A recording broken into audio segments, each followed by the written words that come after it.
fact, it will make a lot more sense when you hear the scripture. Yes. Good morning. Good morning. The scripture this morning is a gospel reading from Matthew, chapter 6, verses 5 through 15, and you may find this on page 787 in your Pew Bible. And it concerns prayer. And whenever you pray, do not be like the hypocrites, for they love to stand and pray in synagogues and at the street corners, so that they may be seen by others. Truly, I tell you, they have received their reward. But whenever you pray, go into your room, shut the door, pray to your Father who is in secret, and your Father who sees in secret will reward you. When you are praying, do not heap up empty phrases as the Gentiles do, for they think that they will be heard because of their many words. Do not be like them, for your Father knows what you need before you ask him. Pray then in this way: Our Father in heaven, hallowed be your name. Your kingdom come, your will be done, on earth as it is in heaven. Give us this day our daily bread, and forgive us our debts, as we also have forgiven our debtors.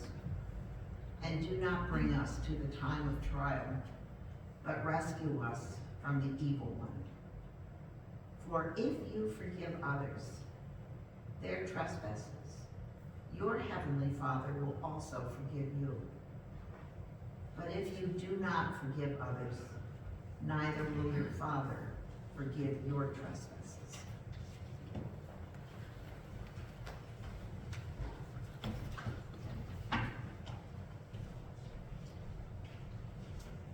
I'm going to sit down for my morning devotions.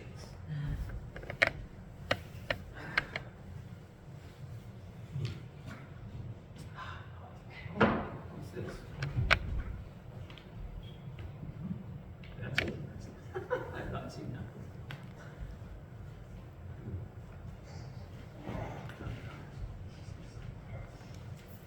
Ooh, let's repost that.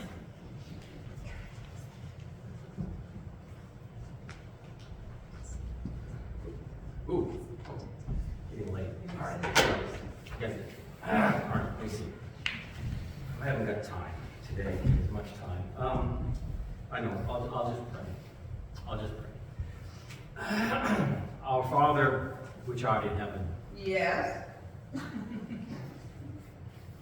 hear that?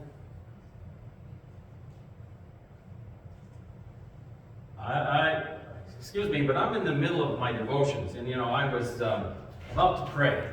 But you called me. Called you? I didn't call you. I'm praying. Our Father, which art in heaven.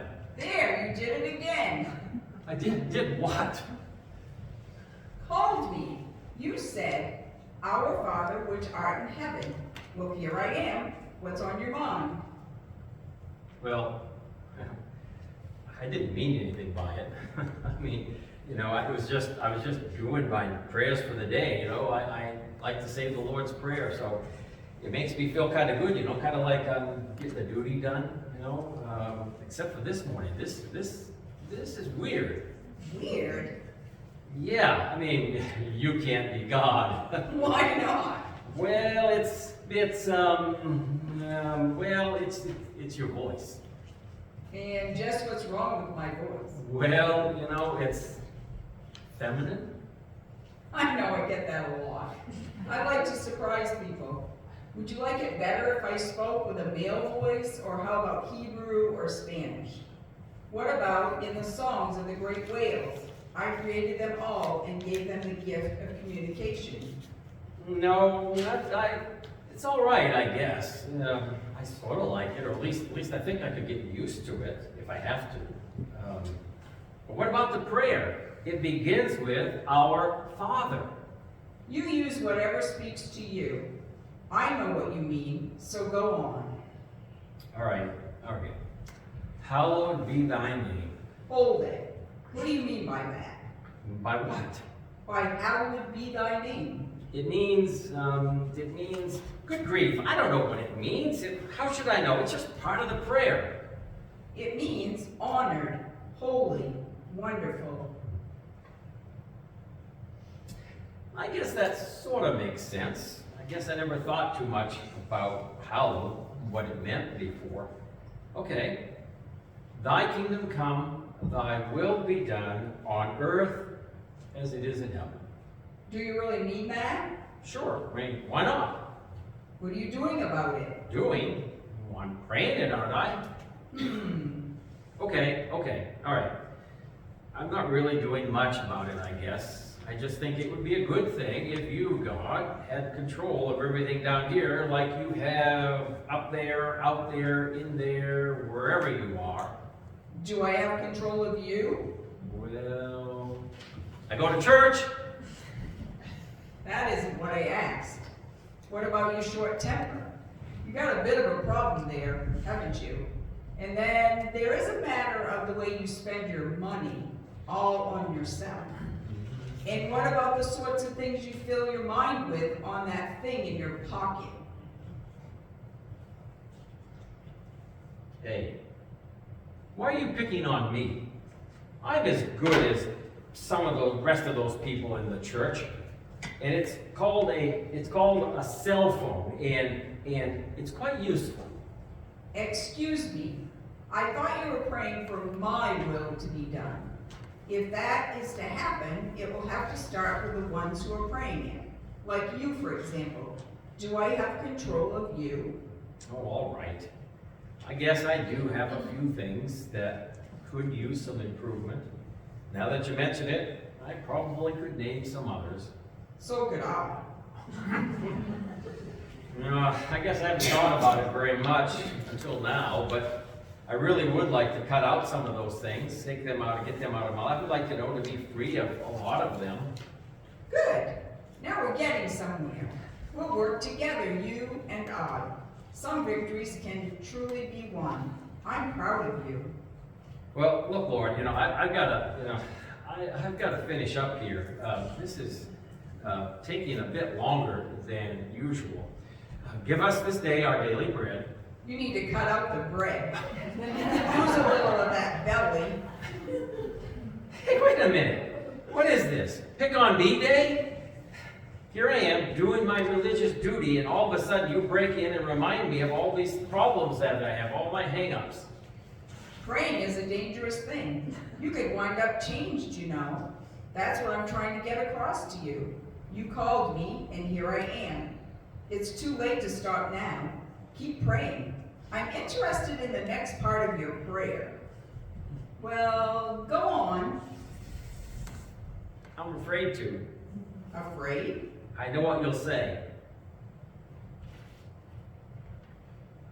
Try me and see. Forgive us our debts as we forgive our debtors. What about Frank? See, I knew it. I knew you would bring him up. I know the stories. You must know the stories he's spread about me and my family. And besides that, he hasn't bothered to return that cordless drill I loaned him. But I'll get even. I've got a plan. But your prayer. What about your prayer? I didn't mean it. Well, at least you're honest. But it's not much fun carrying that load of bitterness around inside, is it? No, but I'll feel better as soon as I can get even. Boy, if I got a plan for that guy. He'll wish he'd never moved into our neighborhood. You won't feel any better. In fact, you'll feel worse. Revenge isn't sweet. Think of how unhappy you already are. But I can change all that. You can? How? Forgive him, then I'll forgive you. And all that hate and sin will be Frank's problem and not yours. You will begin to feel settled in your heart. Okay, you're right. You're always right. More than I want revenge, Frank, I want to be right with you, God. Okay, all right, Frank, I want to clear this up between us. All right, I forgive him. Lord, help him find the right road in life. he must be awfully miserable now that I think about it. Anyone that goes around doing and saying things like he does has to be angry about something. And it must be something else in his life, not just me. Some way, somehow, oh God, show him a better way. There now. Wonderful. How do you feel? Not bad. Not bad at all. In fact, I can see where this forgiveness thing might just be good for me. It might just work. I believe I will go to bed tonight with much less stress. Perhaps I'll sleep better from now on. You're not through with your prayer. Go on. All right. And lead us not into temptation, but deliver us from evil. Good. Good. I'll do that. Just don't put yourself in a place where you can be tempted. What do you mean by that? Don't turn on the TV when you know the garage needs to be cleaned. Or sit at the computer surfing the net when you know the lawn needs to be mowed. And what about the time you spend drinking coffee with your buddies? If you can't influence the conversation to positive things, perhaps you should rethink the value of those friendships. And another thing, your neighbors and friends shouldn't be your standards for what defines a successful life. And then, there's that thing in your pocket, your cell phone. Keep it in your pocket more. Ouch! And please don't use me for an escape hatch. I don't understand what you mean by using you as an escape hatch. Sure you do. You've done it lots of times. You get caught in a difficult situation, you get into trouble, and then you come running to me. Lord, help me out of this mess, and I promise you I'll never do it again. You remember some of those bargains you tried to make with me. Yes, and I am ashamed, Lord. Really, I am. Which bargain are you remembering? Well, there was that time when I was dealing with a difficult confrontation with a coworker. It was a difficult case. I mean, I knew it would be easy for this person to become malicious and say bad things about me and others, but the issues needed to be addressed. And I was nervous and I was scared. And I remember saying, God, if you make this work out, I will never skip my devotions again. I will become a person of great prayer. It worked out, didn't it? But you didn't keep your promise, did you? I'm sorry, Lord. Really, I am. Up until now, I thought if I just prayed the Lord's Prayer every day, then I could do whatever I liked. I didn't expect anything like this to happen. I know you keep a little book of your favorite quotes. How do you know about that book? I'm God. Oh yeah, that's right. On page 4, the third quote, is prayer your steering wheel or your spare tire? Ah, kind of catchy, isn't it? That's Corrie ten Boom said that. Yes, I know. She was a woman of great faith in prayer. You, on the other hand, well, let's just say you're a work in progress. Go ahead and finish your prayer. For the kingdom and the power and the glory forever. Amen. Do you know what would bring me glory? What would make me really happy? No, but I guess I would like to know. I do. I guess I do want to please you. I can see that I've made a bit of a mess of things on my own, and I see how great it would be to really be one of your followers. You just answered the question. I did? Yes. The thing that would bring me the greatest pleasure and glory is to have people like you truly love me. And I see that's happening between us. Now that some of these things, old sins, are uncovered and out of the way, well, there's no telling what we can do together. Yes, Lord. Let's see what we can make of me, okay? Yes, let's see.